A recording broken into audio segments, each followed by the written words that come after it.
Existe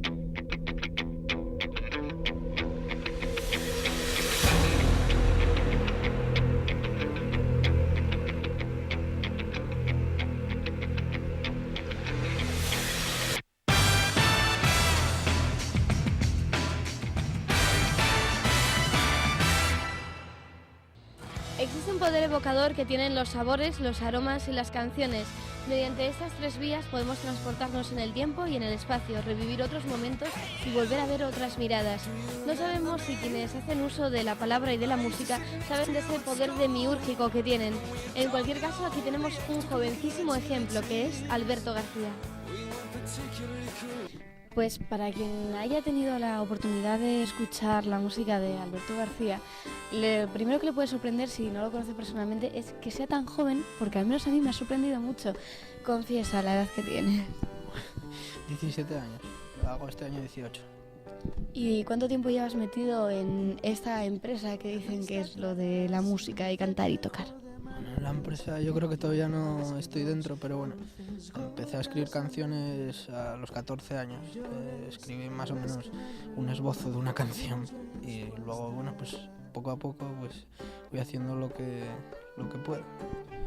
Lo que puede ser por ahora se puede traducir en 2 discos de autoproducción.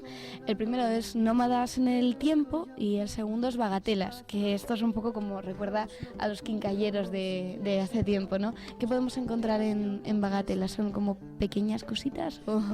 Bueno, de hecho en la canción Bagatelas lo digo, que decía Serrat, tiene una canción que se llama Aquellas pequeñas cosas. Y bueno, pues eso, son de cosas que aparentemente son nimiedades, pero que en el fondo son las que importan, por las que menos a mí me importan, vamos. Ya que citas a Serrat, aprovechamos también porque es una de las cosas que más llaman la atención en tus letras y tienes una cita de autoridades además muy bien escogida, porque haces referencias a Silvio, haces referencias a la canción Te recuerdo Amanda, haces referencias a Aute, incluso en la presentación, en la página web.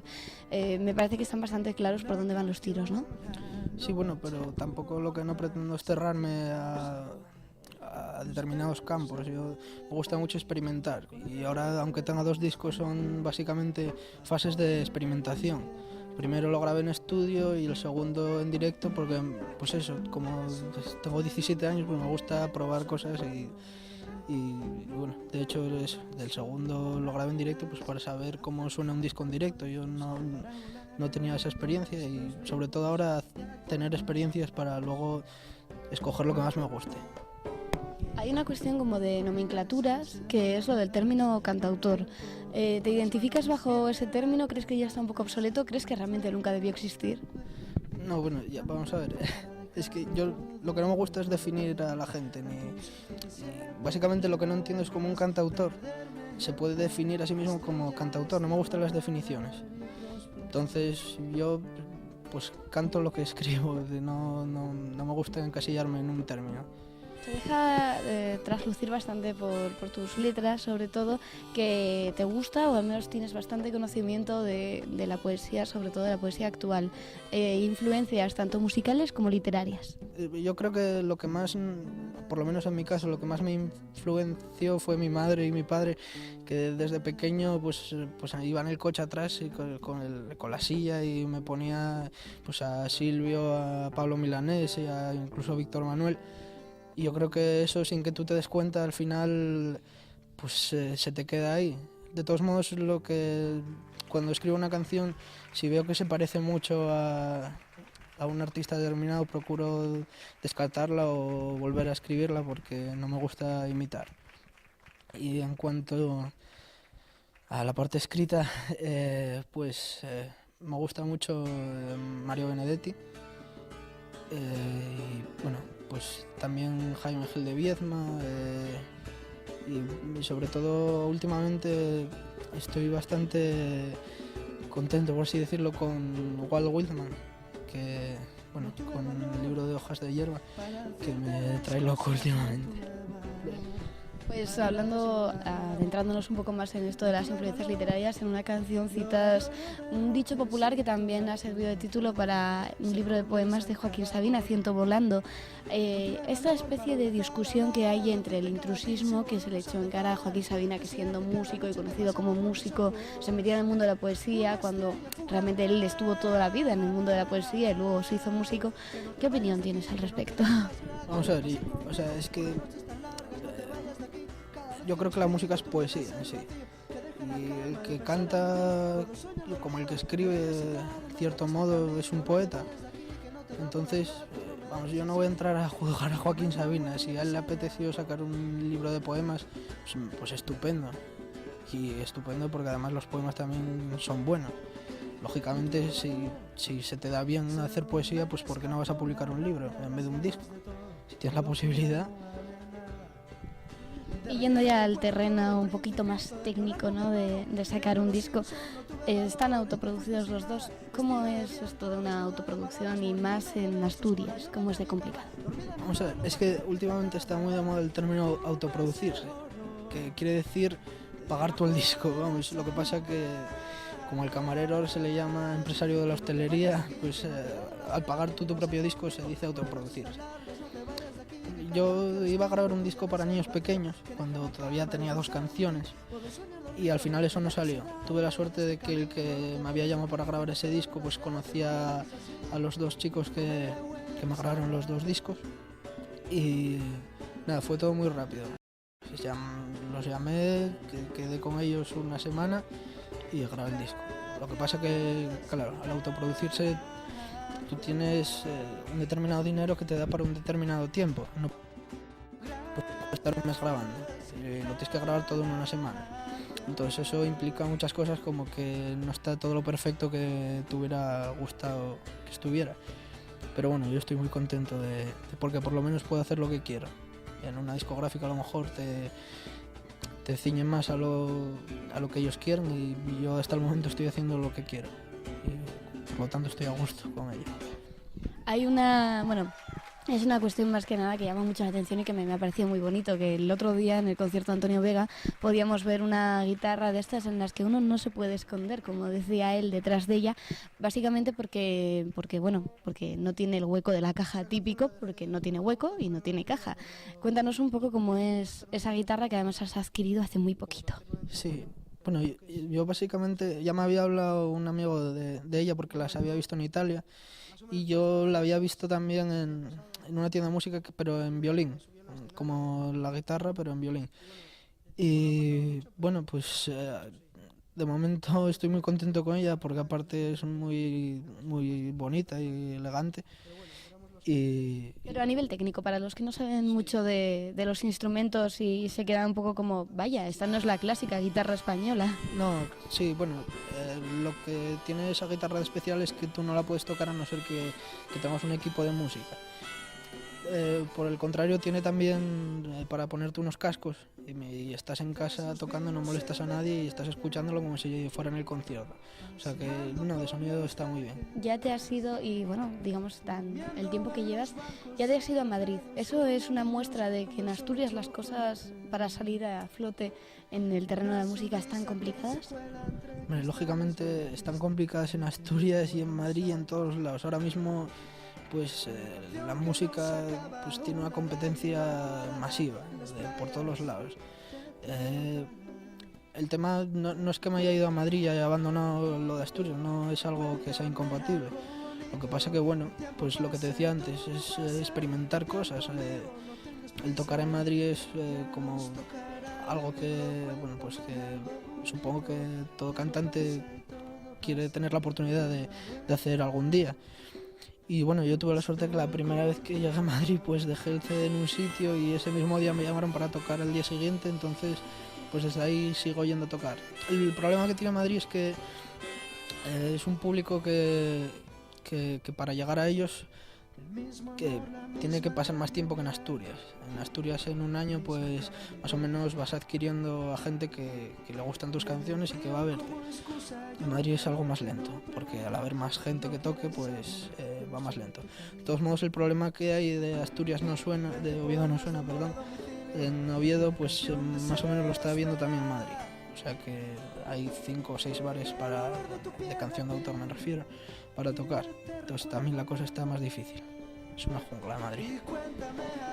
Bueno, cae una especie de tópico o de eslogan en los jóvenes, que es que siempre estamos llenos de proyectos. En cualquier caso, me imagino que tú ahora mismo tendrás unos proyectos más próximos. Háblanos un poquito de ellos para ir abriendo boca a los que aún no han podido escucharte. Sí, bueno, pues hoy precisamente salía también en el periódico que pues el ciclo de Cajas Tour de música del siglo XX, en el que voy a estar en mayo, y el 18 de mayo. Y entonces básicamente ahí sí que voy a ir con músicos, voy a ir con los 2 percusionistas que me acompañaron en el disco y otro guitarrista, que bueno, que también está en el disco. Y ahora lo que voy a hacer es ensayar bien ese concierto, porque bueno, me quiero centrar en eso y tener a lo mejor algún concierto esporádico, pues eso, en Madrid tengo pensado volver en Semana Santa, y luego por aquí por Oviedo pues lo que vaya saliendo. Es alguien que tiene influencias de Jorge Drexler, o al menos alguna que quiera él admitir, para que dentro de unos años, si lo encontramos también con algún tema que gane un Oscar por una canción, por una película, para que no nos sorprendamos mucho, ya damos a conocer a Alberto García.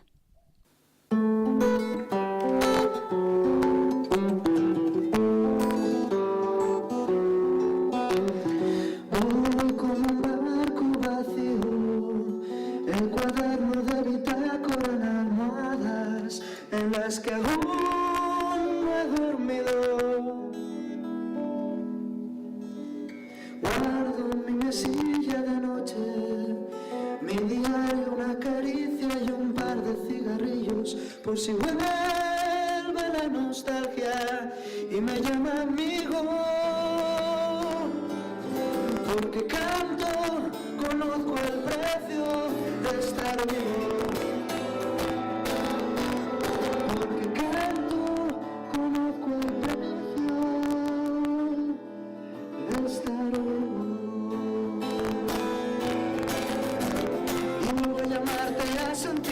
Desatino, y es que es buscarte y encontrarme más perdido, y vuelvo a llamarte y aún así es tan bonito tenerte aquí delante, poder contar contigo, y vuelvo a llamarte a sentir el desatino, y es que es buscarte y encontrarme más perdido, y vuelvo a llamarte y aún así es tan bonito tenerte aquí delante, poder contar contigo.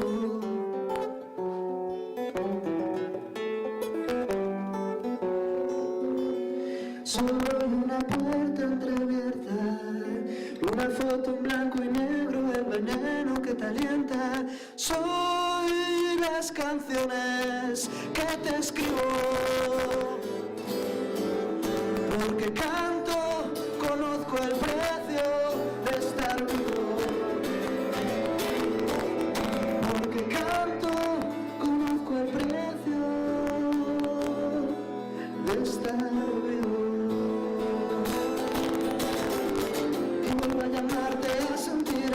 Y es que es buscarte y encontrarme más perdido, y vuelvo a llamarte y aún así es tan bonito tenerte aquí delante, poder contar con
del poder evocador de la música pasamos a esa falacia que dice que la música amansa a las fieras.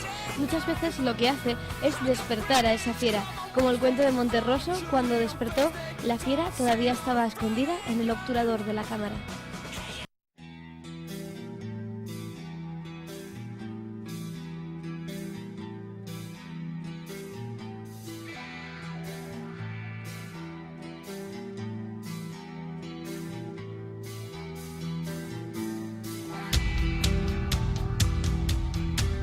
Surge después de unos cuantos años haciendo fotos, te das cuenta que tienes ya un archivo de un montón de grupos que es bastante aceptable, y bueno, comentándolo aquí con Luis, el compañero que lleva el local este, pues surgió la idea de hacer algo, acaban de abrir el bar y algo bonito para que quedase aquí, ¿no? Entonces, oye, podemos coger y juntar aquí todo este archivo, mirar y juntarnos unas cuantas fotos, y bueno, en principio iban a ser unas pocas fotos, después empezaron a aparecer fotos decentes que podrían estar, y esto, vamos, empezó a crecer bastante.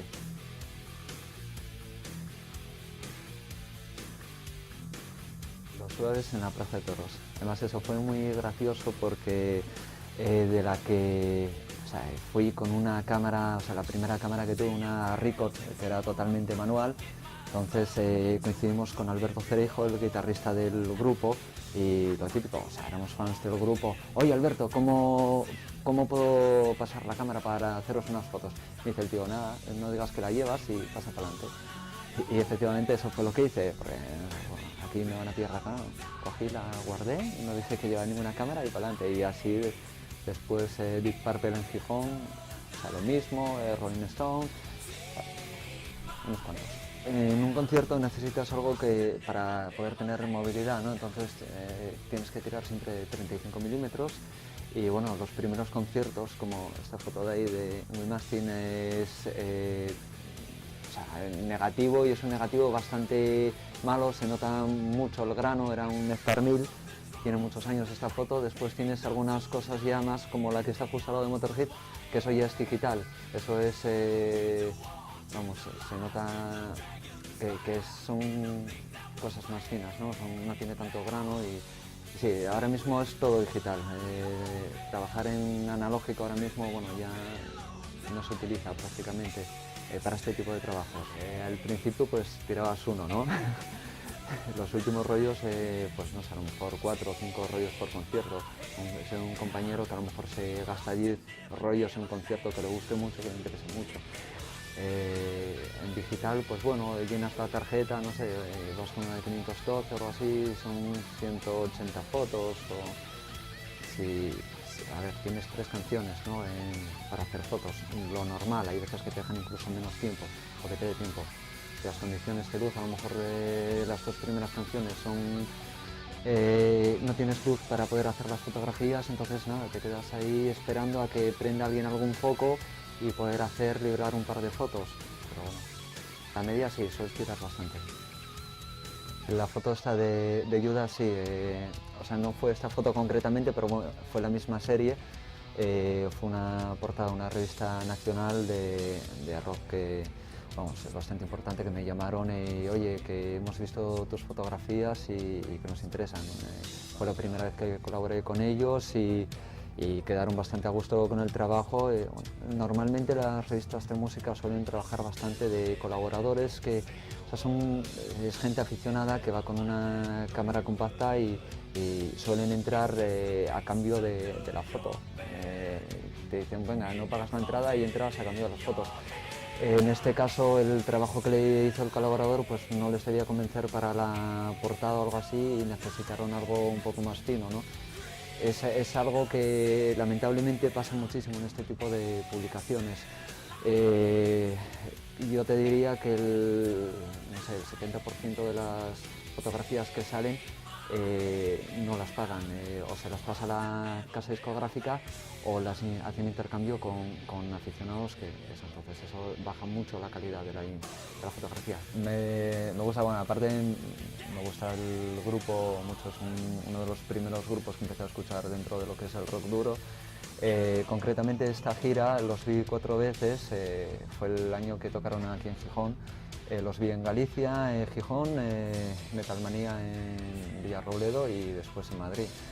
Y bueno, de esta serie me pidieron de EMI España, me pidió un par de fotos para mandar a EMI en Inglaterra para la promoción del grupo, ¿no? Tenían que mandar unas revistas italianas y eso, y bueno, sabían que había hecho los 2 conciertos de Gijón y Galicia, que fueron los primeros de gira, y me llamaron directamente. A ver, me encanta el rock duro, aparte de otros estilos de música que también escuchas, no te encasillas solamente en una cosa, ¿no? Pero el rock duro tiene un abanico de grupos, o sea, increíbles. Te puedes desde el hard rock hasta el black metal o el gótico. Puedes encontrarte grupos como Rammstein, los que tengo por ahí una foto, que hacen algo más industrial. Tienes grupos clásicos como Judas Priest o Iron Maiden, algo de hard rock, Whitesnake. Tengo por ahí otra de Europe. Me gusta mucho este estilo de música. Creo que tiene un abanico bastante grande como para poder escuchar un montón de cosas distintas sin salirte de lo que la gente entiende rock duro o heavy metal. No es nada estético, simplemente me encanta la música y me encanta la fotografía, ¿no? Entonces junté las 2 historias y surgió esto.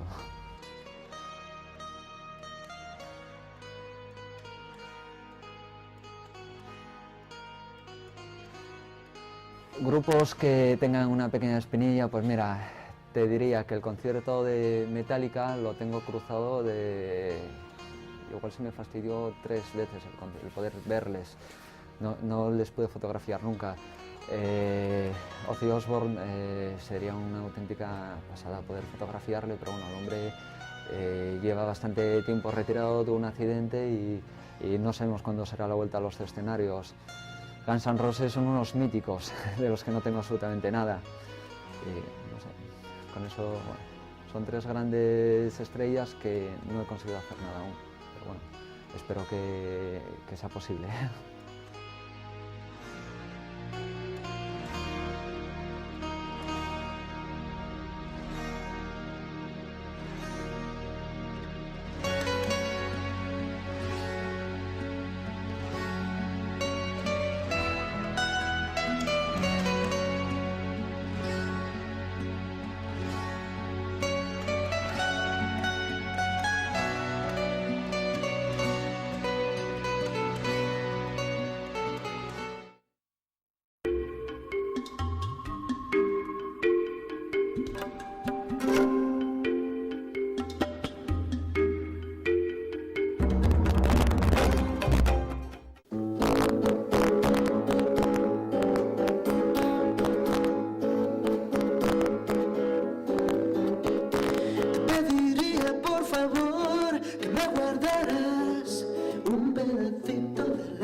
tus pasos sobre mi espalda.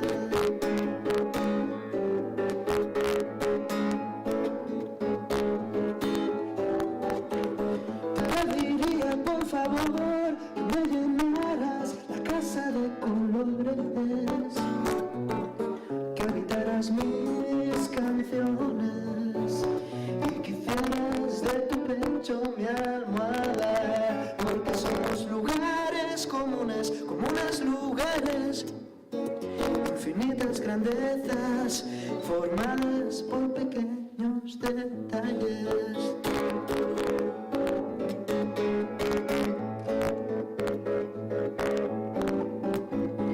Te diría por favor que no deshojaras la flor que he domesticado para ti, ni el libro de los abrazos, ni tus caricias que son mi raíz.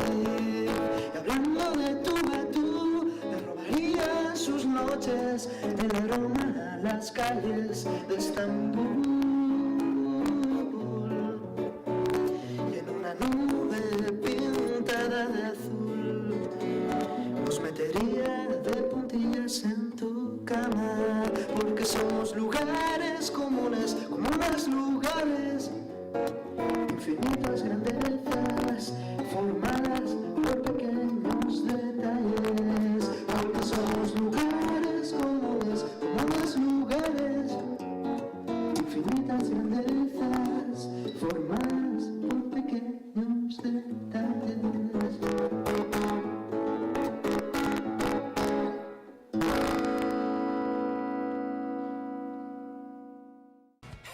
Evocaciones para una tarde que anuncia el principio de un fin de semana tan eterno como nosotros queramos. Que el fin de semana transcurra y sirva para que se den conversaciones de filosofía, arte y belleza a las tantas de la madrugada al amparo etílico de un sábado. Nosotros volvemos el lunes aquí, en Teleasturias, la autonómica.